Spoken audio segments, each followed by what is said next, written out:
Hey guys, Foxdrop here with a video on 3 quick tips to improve your jungling. The aim of this video is to teach you guys some quick, easy, cheeky techniques to round out your jungle games that you can be using in your solo queue. But before we get involved in the video itself, I want to make a quick announcement, something quite exciting actually. I want to do a bit of coaching. Now, as an educational YouTuber, you can imagine I get asked this all the time, whether or not I can coach people. And I've always said no because I felt like I wasn't really prepared to be a coach, and I don't really feel like it will be fair on the person to have a coach that isn't very good. I apologize, by the way, I have hiccups, so if I sound weird, that's why.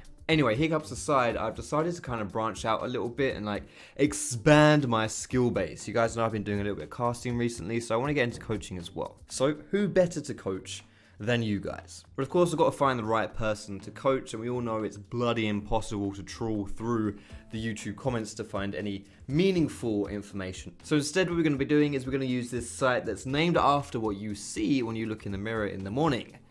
QT. So you go over to this website, you sign up, which will take 2 seconds, and then you're going to leave a comment and select which rank you're in. You can also put in some extra information, like what you've been struggling with recently, what role you play, what server you're on, what you really want to take away from this coaching session. But yeah, just leave it all down there, and I will choose someone who I think best matches what I'm looking to do, and we'll take it from there. There's also a poll on the side that you can vote on. This is actually really important to me. This is going to give me some information about what it is that you want to see more of. I'm sorry if you can hear that pitter-pattering, by the way. That is the young Shadwell walking around and being a nuisance, aren't you, Shaddy? Yeah, go and vote on that poll, because I'm actually a little bit lost right now about what kind of videos you really want to see, so that will help me a lot. Anyway, without any further ado, let's crack right on with the tips. I've got my cup of tea, and I've got this scruffy dog now sitting on my lap, so he can't make as much noise. There's your proof right there. So the first tip here today is going to be counter invading. Pretty simple one here. Whenever you think you're going to get invaded by the enemy jungler, you're going to get cheese your top side buff. Just match it by invading his bot side buff. The best way to know whether or not you're going to get cheese your top side buff is to stick a ward in it, or ask your teammates to ward it as well. I know you guys are probably thinking, oh, my team, they never listen to me, they never help me, they're not going to ward anything. But you'd be surprised about what you can do in solo queue, which is a little bit of positive communication. This is doubly true if you're playing against an Ivern. Ivern almost always cheeses your top side buff because of the way that his passive works. So for me, whenever I'm playing against an Ivern, my standard jungle route is to do my bot side buff and then do his bot side buff. It's the only way I can get 2 buffs in my first clear. Second tip is one which we mentioned in a recent video, the return gank. Return ganking, as mentioned in my other video, really easy, really simple, yet really effective and highly demoralizing for the enemy team. Essentially, once you've got a successful gank off and you sent the enemy player back to base, you wait for them to come back into lane, and once they push out a little bit, you surprise them from that lane bush and you gank them. Really effective here because most of the time these players won't have a summoner up, so they're easy pickings.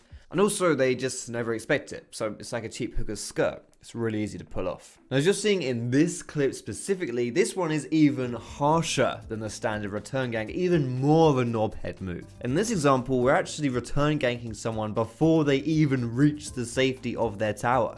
Most people think they're safe in this area here, but this Jhin really wasn't safe. These kind of kills they're just great if you can pull them off. They're really easy and simple, and I can't stress enough just how frustrating it is to be on the receiving end of something like this. Tilt the enemy team in solo queue, boys and girls. We'll have some good results. Before we do get on to the last tip here though, boys and girls, I just want to say thank you so much for watching the video so far. If you're enjoying it, of course, you can leave that cheeky thumbs up and consider subscribing if you want to see more videos just like this one. However, moving on rapidly to our last tip, it is match ganking, as the beautiful LS would call it. Match ganking is kind of like counter ganking, except you don't necessarily show up with the intention to turn a play around.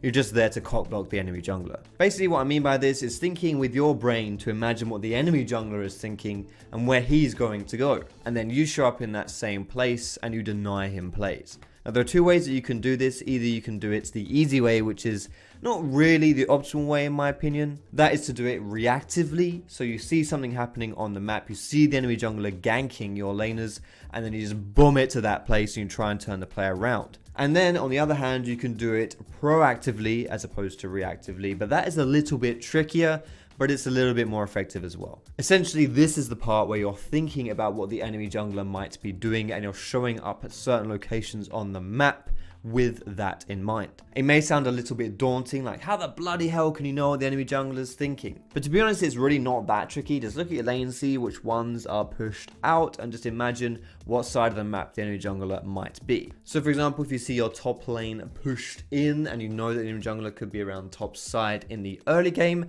just show up top side. If you've just seen the enemy jungler hold mid and he's walked into his bot side jungle and you know your bot lane's also overextending, show bot side. Of course, the more vision that you have in the enemy jungle will really help you to make more educated decisions about where he might show up next. But it does take a little bit of practice. But don't worry guys, I believe in you.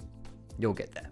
Anyway, that's all I want to say for this video, boys and girls. I hope you enjoyed the tips. Let me know what you thought about it down below in the comments. You can find me on Facebook, on Twitter, catch me streaming at twitch.tv/Foxdrop. All those links are down below in the description.